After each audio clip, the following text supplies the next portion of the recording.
आणि त्या 100 माणसांना पिल्स देण्यासाठी जबाबदार असलेला युवराज.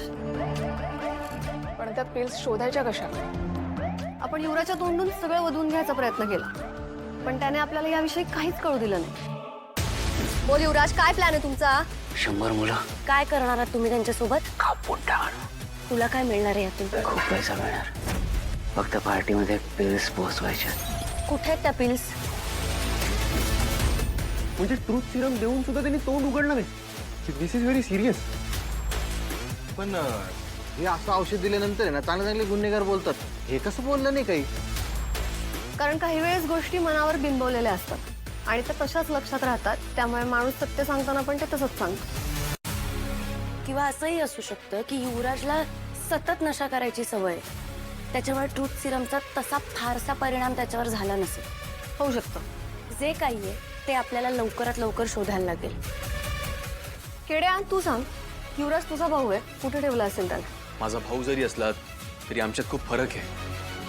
अरे हो, पण माइंडसेट माहिती आहे ना तुला त्याचा. त्याच्यासारखा विचार करायला लागेल. काय वाटतं? कोणत्या मित्राकडे ठेवले असतील का? शक्यच नाही. तो पैशांसाठी हापापलेला आहे.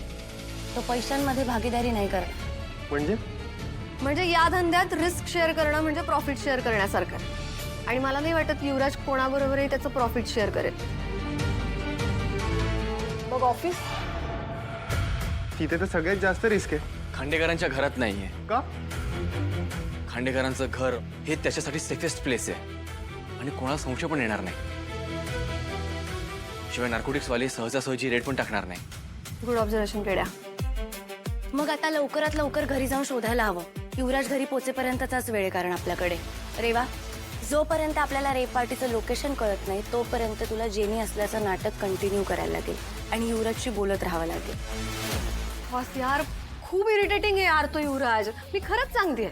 हो, मी समजूच शकते, पण प्लीज. Yes boss.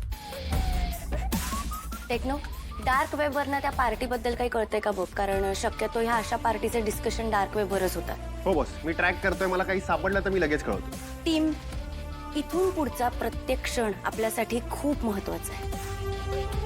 आपल्या नजरेतनं एखादी गोष्ट जरी सुटली ना तरी आपल्या इतक्या महिन्यांच्या कष्टावर पाणी फिरू शकतं. त्यामुळे प्लीज अलर्ट राहा. डोळ्यात तेल घालून लक्ष द्या. कुठलीही गोष्ट संशयास्पद वाटली तरी एकमेकांना लगेच कळवा. आपण एकही लीड मिस करू शकत नाही, कारण हे मिशन आपल्यासाठी खूप महत्वाचं मिशन आहे.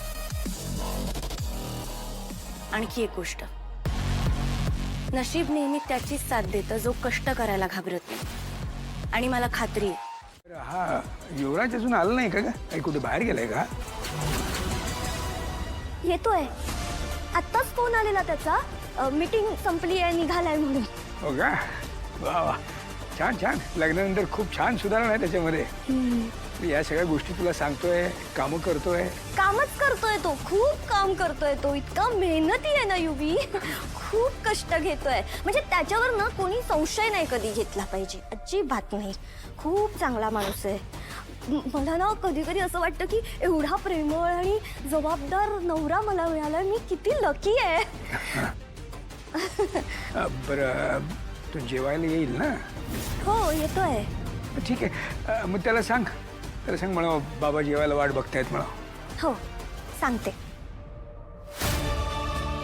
काय कुठे बाहेर निघालीस का तू? बाहेर नाही, इथे बॅग भरून ठेवली आहेस. बॅग घेऊन कुठे चाललीस का तू? नाही, ते मी ती बॅग बाहेरच आहे कधीपासनं. मी ती आत ठेवत होते, आवरत होते तुम्ही यायच्या आधी. बर बर. मार. तुला बोलतोय नुसती धरून का ठेवलीस? मार ना. अरे असंही जगणं हराम केलंय. तिकडे ती तारिणी घरी जगू देत नाही, इकडे तू जगू देत नाही. मधल्या मध्ये सँडविच केलंय माझं. जगायला तर देत नाही ना नीट. चल ना, मारून टाक ना मग. ठीक आहे, सांग तुझी शेवटची इच्छा काय? फ्रस्ट्रेशन मध्ये बोलतो. सिरियस नको काढते. तुझं मला सेफ आहे. डोकं फिरलं माझं. सॉरी, नको काळजी करूस.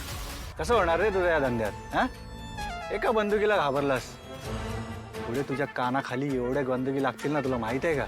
हा, आपल्या धंद्याचा एकच रूल असतो, जो येणार आहे तो कधी ना कधी जाणार आहे. मरणाची भीती नाही, पकडला जाण्याची भीती ठेव. हा ठीक आहे, कळलं. त्या खांडेकरांच्या कानामागून धूर निघतोय वाटतं. बघू बघू बघू. हे नको ना मस्करी करूस गुलाब, तुला काय पाहिजे यार? नको मस्करी करूस प्लीज. अरे असं कसं बाबा? अरे मित्र आहेस तू माझा. मित्रांबरोबर चिल कर, त्यांच्यावर पण मजा मार. हं? एक गोष्ट लक्षात ठेव, तू झाली ना तर हा मित्र तुझी डायरेक्ट वरची तिकीट काढेल. हो कळलं मला. झालं तुझं लेक्चर देऊन झालं ना, तर ते देव वेळ आहे माझ्याकडे. जी बाबा मला लेक्चर देत बस बस. ए लेक्चर द्यायला वेळ नाही माझ्याकडे, तुझ्यापेक्षा जास्त काम आहे माझ्याकडे, समजलं का? उद्याचं लोकेशन आणि टाइम तुला मेसेजवरती पाठवतोय. काम व्यवस्थित व्हायला पाहिजे. ऐक ऐक काय एक रिक्वेस्ट होती. आत्ता कसं शहाण्यासारखा बोललास तू? हा रिक्वेस्ट वगैरे चला आता गुड बाय बनल्यास तर बोल, काय रिक्वेस्ट आहे? ती मुलगी जिच्याबद्दल तू बोलतोयस, तर ती तिला बघायचं होतं ना तुला, तर मी तिला पार्टीमध्ये आणणार आहे. माझी स्पेशल गेस्ट असणार आहे ती. सो तू जे बाकीच्यांसोबत करणार आहेस ते कापाकापी एन ऑल, ते तिच्यासोबत नाही करायचं. ओके? चाल्या, मालापेक्षा जास्ती तुला आयटमची नशा झाली. अरे सुधार, अजूनही टाइम आहे. आणि मी खूप सिरियसली बोलते, तर मग तिला काही नाही झालं पाहिजे. काही नाही झालं पाहिजे. ठीक आहे, घेऊन ये तिला पार्टी. पण तिच्यामुळे जर काय गडबड झाली ना तर तुम्हाला दोघांनाही काही नाही होणार, काही नाही गडबड होणार. माल सेफ आहे, व्यवस्थित जागी पोहोचेल. तू फक्त जा, मला कधीतरी जाऊ दे. नाही जा प्लीज, जा प्लीज, जा प्लीज, जा. चल निघ.